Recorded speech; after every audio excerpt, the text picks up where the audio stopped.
नमस्कार। एक और टिप्पणी के साथ मैं अतुल चौरसिया। बीते हफ्ते राजस्थान की सरकार ने एक बेहद जनवादी और प्रगतिशील कदम उठाया।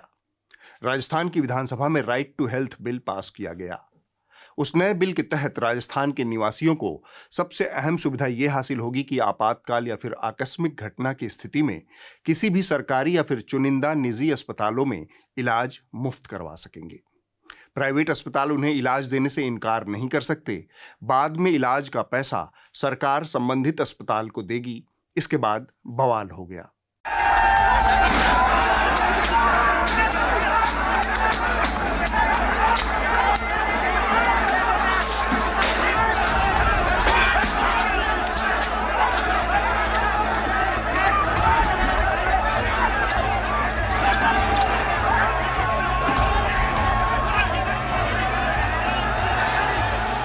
ये बवाली राजस्थान के प्राइवेट अस्पतालों के डॉक्टर हैं।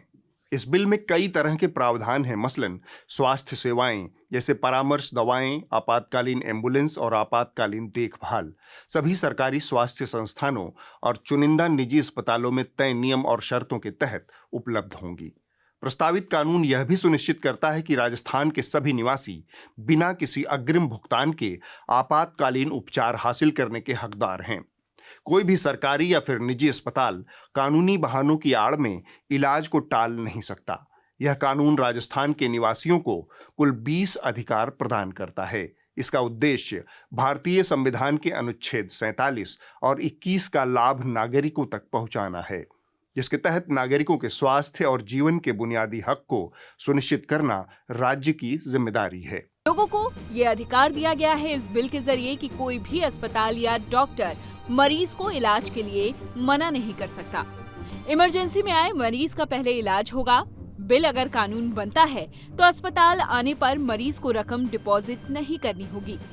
अब तक इलाज से पहले ही ये फीस ले ली जाती थी। सरकारी अस्पतालों में तो लागू होगा ही ये नियम, साथ ही निजी अस्पताल और सभी तरह के हेल्थ केयर सेंटर पर भी इसे लागू किया जाएगा। इस कानून के पास होने के बाद पूरे राजस्थान के निजी अस्पतालों के डॉक्टरों ने हड़ताल कर दी। यह हड़ताल अभी जारी है। हड़ताली डॉक्टरों ने 2-3 चिंताएं जताई हैं। एक तो आपातकाल या फिर आकस्मिक स्थिति का निर्धारण कौन करेगा, और दूसरा भुगतान से जुड़ी सरकारी और लाल फीताशाही का डर, और तीसरा कानून को बनाने में इसके तमाम स्टेक होल्डर्स की सलाह नहीं ली गई। इस बिल के जरिए राजस्थान की जनता को कोई लाभ नहीं होने वाला है, बल्कि यहाँ की चिकित्सा सुविधाएं चरमराने वाली हैं, क्योंकि 70% से अधिक जो स्वास्थ्य सेवाएं हैं वो निजी क्षेत्र दे रहा है और आप निजी क्षेत्र की ही गर्दन मरोड़ने का प्रयास कर रहे हैं। आप समझिए इन सब डॉक्टर्स की वोट पावर कितनी है। यदि डॉक्टर अपनी वोट पावर पर आ गए तो आपके प्रत्येक विधानसभा के अंदर कम से कम 5 से 10 हजार वोटों को एक डॉक्टर प्रभावित करने की शक्ति रखता है। और यदि सरकार ने हमारी बात नहीं सुनी तो हम आगामी चुनाव में यही दृश्य दिखाएंगे। लेकिन डॉक्टरों की असली चिंता है उनकी कमाई और मुनाफे के मॉडल पर संभावित असर। यहां पर हम उस नैतिक बहस में नहीं पड़ते कि डॉक्टरी का पेशा बहुत पवित्र होता है या फिर डॉक्टर भगवान का रूप होते हैं। इस बहस में तब तो बिल्कुल नहीं पड़ना चाहिए जब देश की 80% स्वास्थ्य सेवाएं प्राइवेट सेक्टर के हाथों में छोड़ दी गई हैं। स्टेट धीरे धीरे इस जिम्मेदारी से पल्ला झाड़ रहा है। और इस बहस में खासकर तब एकदम नहीं पड़ना चाहिए जब निजी डॉक्टरों के एक हिस्से से यह तर्क आ रहा हो कि क्या पैसा कमाना अपराध है। पैसा कमाना अपराध बिल्कुल नहीं है, लेकिन वैध और अवैध तरीकों से पैसा उगाही करना किस दायरे में आता है। इन दिनों एक बेहद कठोर जुमला चल निकला है। हर औसत मध्यवर्गीय भारतीय दिवालिया होने से बस एक मेडिकल बिल की दूरी पर खड़ा है। तो नैतिकता का क्षरण या फिर हरास जैसे जीवन के तमाम क्षेत्रों में दिख रहा है, वैसे ही डॉक्टरी के पेशे में भी दिख रहा है। IMA यानी इंडियन मेडिकल एसोसिएशन इस हड़ताल में शामिल है। वह धमकी दे रहा है कि अगर राजस्थान सरकार इस बिल को वापस नहीं लेती तो वह इस हड़ताल को देशव्यापी बनाएगा। यहां उस आंकड़ेबाजी में फंसने का भी कोई मतलब नहीं कि स्वास्थ्य के इंडेक्स पर राजस्थान कितना बुरा है। हम सब जानते हैं कि इस देश का औसत स्वास्थ्य दुनिया के औसत से बहुत बुरा है। देश के तमाम राज्य भी राजस्थान के आगे पीछे ही हैं। इसके बावजूद डॉक्टर और IMA एक जनहितकारी कानून का विरोध कर रहे हैं। इन्हें सिस्टम से दिक्कत हो गई है कि सिस्टम ऐसा कानून कैसे बना सकता है जहां उनके मुनाफे का मॉडल संकट में पड़ जाए। ये वही डॉक्टर और उनकी संस्थाएं हैं जो वक्त आने पर उसी सिस्टम से अंदर खाने में हाथ मिलाकर अपने हित साधती रही हैं। जब हेल्थ इंश्योरेंस जैसी नीतियां बनवाना हो, उसके नाम पर गैर वाजिब, अनैतिक और मोटा बिल फाड़ना हो, तब ये डॉक्टर और इनकी संस्थाएं पूरी तरह से इसी सिस्टम के साथ खड़े रहते हैं। लगे हाथ एक बात और हमें साफ साफ समझ लेना चाहिए कि भारत युवाओं का देश है। कई सदियों में यह मौका कुछ देशों के हाथ लगता है और इस युवा देश के डेमोग्राफिक डिविडेंड की बात हर मंच से कही जाती है। यानी कि जिस देश में ज्यादा युवा होंगे वह देश ज्यादा काम करेगा, उसकी ऊर्जा ज्यादा होगी, वह ज्यादा तरक्की करेगा। तो यह समझना और स्वीकारना हम सब की जिम्मेदारी है कि यह युवा देश स्वस्थ हो, मजबूत हो, कामकाजी हो।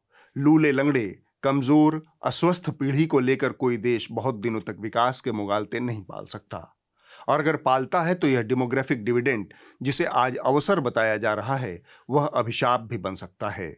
यह स्टेट की जिम्मेदारी है कि वह इस अवसर के साथ जुड़े दूरगामी नतीजों को पहचाने, उसके मुताबिक अपनी आज की नीतियां तय करे, नागरिकों तक सुलभ सस्ता इलाज पहुंचाए।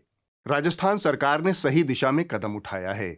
नीतियों के नवाचार के मामले में राजस्थान पहले से ही अग्रणी रहा है। आजाद भारत में नागरिकों को सशक्त करने वाला सूचना का अधिकार कानून देश के किसी भी अन्य राज्य में लागू होने से पहले राजस्थान में लागू हुआ था। इस मामले में भी राजस्थान ने पहल की है। सभी स्टेक होल्डर्स को इसमें भागीदार बनना चाहिए। हम हड़ताली डॉक्टरों पर फिर से लौटते हैं। यह मसला भरोसे और दायित्व यानी जिम्मेदारी का है। पहले भरोसे की बात करते हैं। मरीज और डॉक्टरों के बीच भरोसे का धागा हाल के सालों में बहुत तेजी से कमजोर हुआ है। अनगिनत कहानियां हैं जहां निजी अस्पतालों डॉक्टरों ने लोगों का मनमाना शोषण किया, गैर जरूरी इलाज किए। अनगिनत कहानियां हैं जहां मरीज के परिजनों ने अस्पतालों में तोड़फोड़ की, डॉक्टरों से मारपीट की। अनगिनत कहानियां हैं जब निजी अस्पतालों और डॉक्टरों ने वाजिब इलाज से ज्यादा के बिल काटे, गैर जरूरी टेस्ट और दवाइयां दी। इससे डॉक्टरों और जनता के बीच भरोसा बहुत तेजी से खत्म हुआ है। मौजूदा मॉडल डॉक्टरों और अस्पतालों के इस बिजनेस मॉडल को संरक्षण देता है। इसलिए ये निजी अस्पताल और डॉक्टर सड़कों पर हैं। उन्हें अपने कमाई के इस मॉडल में बाधा पड़ती दिख रही है। हालांकि राजस्थान सरकार का कानून कहता है कि वो इलाज का भुगतान करेगी। अब दायित्व यानी जिम्मेदारी की बात कर लेते हैं। यह जो दायित्व का तर्क है यह सब पर तो नहीं, लेकिन भारत के कम से कम उन 54% डॉक्टरों पर लागू होता है जो इस देश के सरकारी मेडिकल कॉलेजों से पढ़कर निकले हैं। यह आंकड़ा 2023 नीट परीक्षा के हैं। इसे अगर हम आधार बनाएं तो आज भी हर साल सरकारी मेडिकल कॉलेजों से सबसे ज्यादा डॉक्टर पढ़ाई करके निकल रहे हैं। ये वो छात्र हैं जो इस देश की जनता के कर्जदार हैं। उनके हॉस्टल से लेकर मेस तक, लेबोरेटरी से लेकर क्लासरूम तक, हर चीज में इस देश की टैक्स पेयर जनता की गाढ़ी कमाई का पैसा लगा हुआ है। जितनी फीस सरकारी मेडिकल कॉलेजों में ली जाती है उसका कई गुना ज्यादा पैसा उस डॉक्टर में इस देश की जनता निवेश करती है। इन्हीं टैक्स पेयर्स के पैसों से इन शानदार मेडिकल कॉलेजों की प्रतिष्ठा है। तो ये जो डॉक्टर्स हैं, कम से कम वो 54% डॉक्टर्स जो सरकारी मेडिकल कॉलेजों से पढ़कर निकले हैं, वो राइट टू हेल्थ जैसी योजना का विरोध करने से पहले अपने भीतर झांक लें कि उनके भीतर इस देश के लोगों ने कितना निवेश किया है। ये तर्क कि पैसा कमाना अपराध नहीं है, देने से पहले 4 बार सोच लें कि वो खुद किसी के कर्जदार हैं और कमाई की होड़ में कहीं वो उगाही का समर्थन तो नहीं कर रहे। रामनवमी के मौके पर इंदौर में एक बेहद दुखद हादसा पेश आया। यहां बेलेश्वर महादेव मंदिर में रामनवमी पर हो रही पूजा के दौरान इसकी छत अचानक से ढह गई। इस हादसे में 35 लोगों की मृत्यु हो गई। इस हादसे ने एक बड़ा सवाल खड़ा किया है, क्या मंदिर की बावड़ी में इस हादसे को टाला जा सकता था? रामनवमी के मौके पर इंदौर के बेलेश्वर महादेव मंदिर में जो हादसा हुआ उसमें अब तक 36 लोगों की जान चली गई है। आज एक और व्यक्ति का शव बावड़ी से निकाला गया है। दरअसल इंदौर के इस मंदिर में हुआ हादसा उन तमाम बुराइयों का एक साथ प्रतिनिधित्व करता है जिनसे हमारा समाज और राजनीति इन दिनों पीड़ित है। नैतिक भ्रष्टाचार, धार्मिक कूड़मगजी। गौर कीजिए, 23 अप्रैल 2022 को बेलेश्वर महादेव मंदिर ट्रस्ट को लेकर इंदौर नगर निगम के कमिश्नर से स्थानीय लोगों ने शिकायत की थी कि मंदिर के बागीचे पर अतिक्रमण किया गया है। पार्क पर पहले पानी की टंकी और फिर बावड़ी के ऊपर मंदिर बनाकर यह अतिक्रमण किया गया था। मंदिर ट्रस्ट के सचिव ने 25 अप्रैल 2022 को किसी भी अतिक्रमण से इनकार करते हुए जवाब दिया कि इंदौर नगर निगम का नोटिस हिंदू धर्म में हस्तक्षेप है। ऐसे नोटिस से धार्मिक भावनाओं को ठेस पहुंचती है। साथ ही यह दावा भी किया गया कि मंदिर 100 साल पुराना है। इस तरह 35 लोगों की जान दांव पर लगाकर धार्मिक भावनाओं और अतिक्रमण दोनों को बचा लिया गया।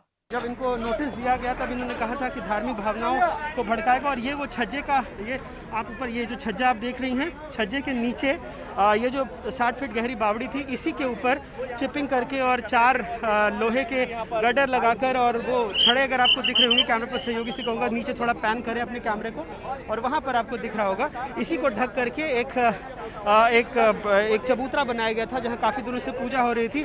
और इस तरफ ये नए मंदिर का यहाँ पर निर्माण चल रहा था। अपने कैमरा सहयोगी से कहूँगा थोड़ा आपको पैन करके दिखाएं, तो ये नया निर्माण चल रहा था जिसको लेकर अतिक्रमण की शिकायत की गई। बात सिर्फ यहीं तक सीमित नहीं है। जिस जगह पर बावड़ी थी वहां पर पानी की टंकी और मंदिर निर्माण के जरिए अतिक्रमण की बात एक अन्य दस्तावेज से भी साबित हुई। 1985 का इंदौर डेवलपमेंट अथॉरिटी का एक सरकारी दस्तावेज सामने आया है जिसमें कहा गया है कि इस जगह पर कोई मंदिर नहीं था। यह जगह बच्चों के पार्क के रूप में विकसित करने के लिए संरक्षित थी, जबकि मंदिर ट्रस्ट ने अपने जवाब में दावा किया कि मंदिर 100 साल से भी पुराना है। एनडीटीवी के हाथ 1985 में तत्कालीन कलेक्टर हर्ष मंदिर का खत भी लगा है और इलाके का नक्शा भी, जिसमें कहीं भी मंदिर का जिक्र नहीं है, बल्कि इसे बच्चों के पार्क के रूप में विकसित करने की बात कही गई थी। इतनी जानकारी के बाद इंदौर में जो कुछ हुआ उस पर आपको कोई आश्चर्य नहीं होना चाहिए। धार्मिक स्थलों की आड़ में जमीनें कब्जाने का फार्मूला बहुत जांचा परखा है। इस मामले में भी साफ दिख रहा है कि बच्चों के पार्क की जमीन पर मंदिर खड़ा कर लिया गया। लोगों की जानमाल या अतिक्रमण का मसला हो तो धार्मिक भावनाओं के आहत होने का फार्मूला भी बहुत जांचा परखा है। इस तरह अतिक्रमण जारी रहा। इसके बाद 35 लोगों की जान चली गई। मृतकों के परिजनों को मुआवजा पूरा मिलेगा, इस बात की गारंटी है। और आगे भी इस तरह के हादसे होते रहेंगे, क्योंकि यह धर्म, राजनीति, प्रशासन और पाखंड का भ्रष्ट गठजोड़ है जो टूटेगा नहीं। लेकिन आप पूरा यकीन रखिए, मुआवजा पूरा मिलेगा। अब हम आगे बढ़ते हैं। यह मसला भी रामनवमी का ही है। राम स्थिरता के, धैर्य के, मर्यादा के, नैतिकता के, करुणा के, अनुशासन के, सत्य के प्रतीक हैं। इसलिए राम को धीरोदात्त नायक कहा जाता है, यानी वह नायक जो क्रोध, मोह, यश, अपयश में एक सा व्यवहार करे, क्षमाशील और स्थिर चित्त हो, विनम्रता और शिष्टता उसके मूल गुण हों, अभिमान जैसे दुर्गुणों से पूरी तरह मुक्त हो। राम के जीवन से हमें यही सब सीखने को कहा गया था। लेकिन आज राम के नाम पर जो कुछ किया जा रहा है वह सब राम के इन गुणों के विपरीत है। राम जिनमें सागर सा धैर्य था, उनके नाम पर राजनीति करने वाले उतने ही उग्र, क्रोधित और बावले हो चुके हैं।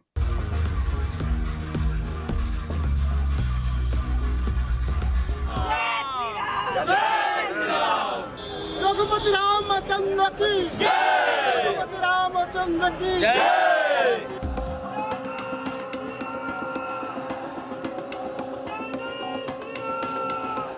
विनम्रता की जगह अहंकार ने ले लिया है, शिष्टता की जगह धृष्टता ने ले ली है, अभिमान को श्रृंगार बनाकर धारण कर लिया गया है।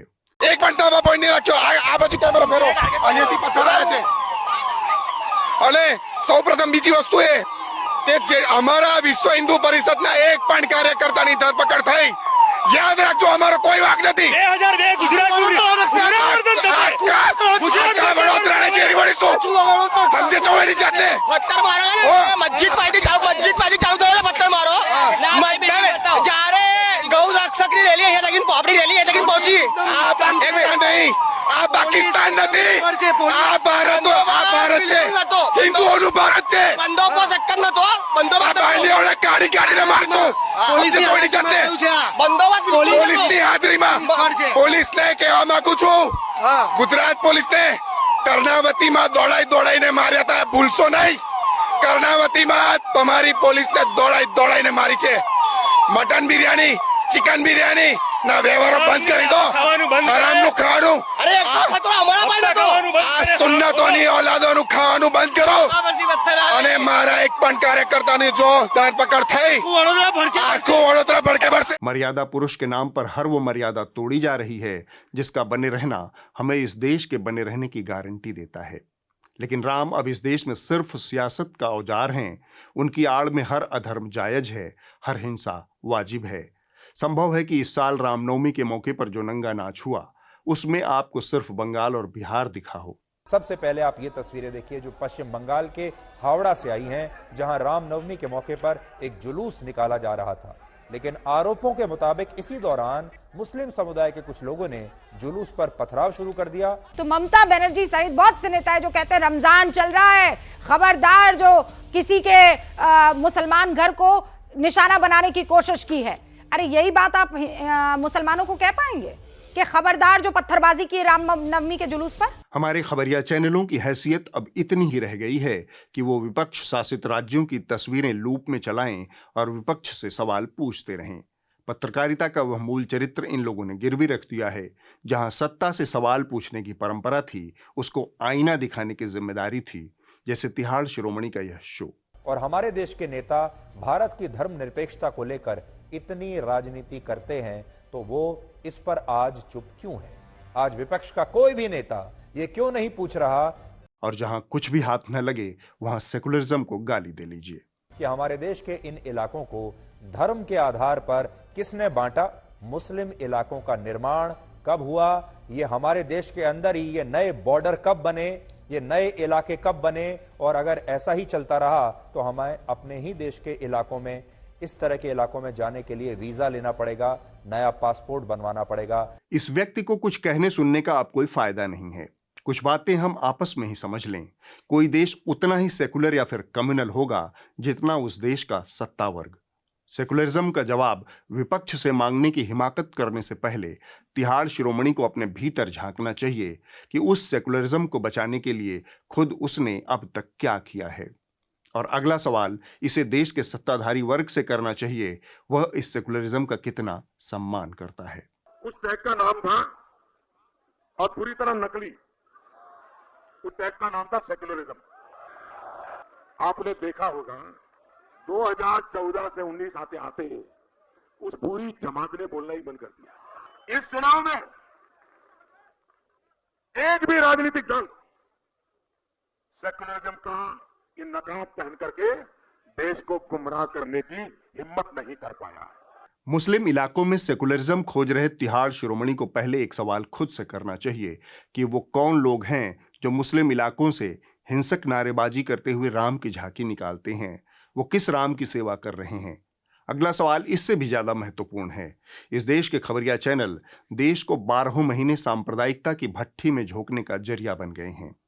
रामनवमी के मौके पर जो कुछ हुआ उसे आप समय के संदर्भ में देखें, तब आपको ज्यादा सही तस्वीर मिलेगी।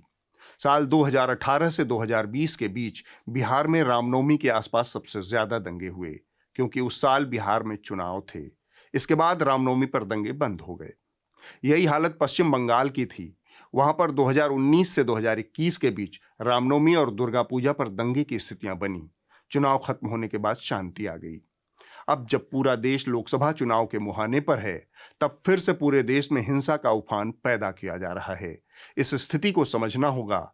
इस देश की सियासत के मुंह में खून लग गया है। इस खून का एक कतरा इस देश के मीडिया के मुंह में भी डाला जा रहा है, खासकर टेलीविजन मीडिया के मुंह में। वरना दंगे महाराष्ट्र और गुजरात में भी हुए हैं। वहां से कितनी तस्वीरें आप तक पहुंची?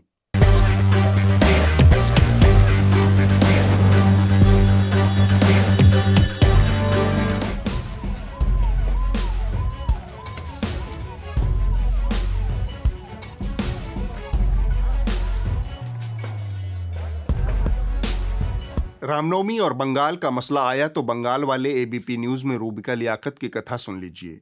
एक फर्क तो आया है। मेरे बहन रूबिका लियाकत कहने का एक असर ये हुआ है कि अब खुद रूबिका अपने चैनल पर भैया और बहन की शालीन भाषा में बात करने लगी हैं। हाँ भैया। हाँ भैया। बंगला। हाँ भैया, आप सुनिए बहना। हाँ भैया। दरअसल रूबिका एंकरिंग के वक्त एक अदद एक्स्ट्रा बोझ माथे पर लाद कर आती हैं। बोझ यह कि मैं मुसलमान हूं पर बाकियों से ज्यादा राष्ट्रवादी हूं।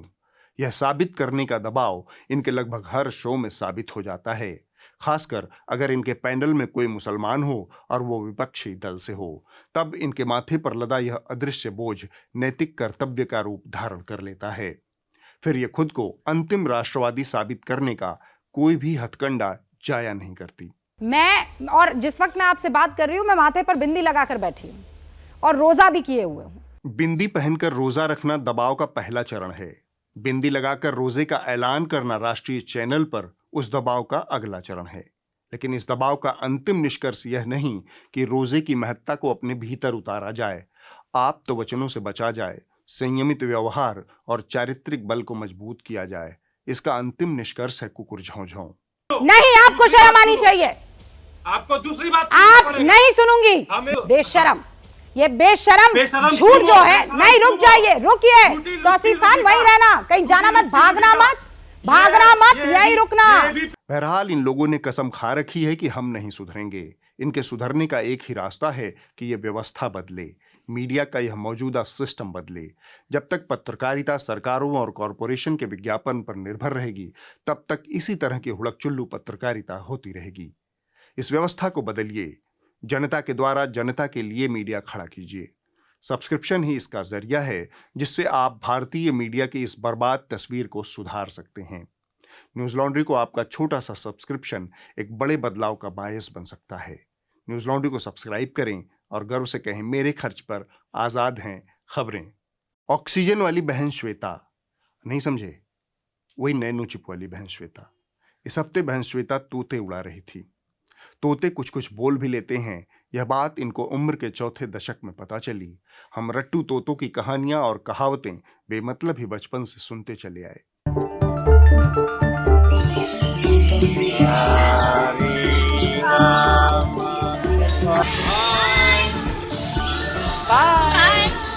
ऐसे अद्भुत रंग, अविश्वसनीय अंदाज और अकल्पनीय आवाज सुनाएंगे।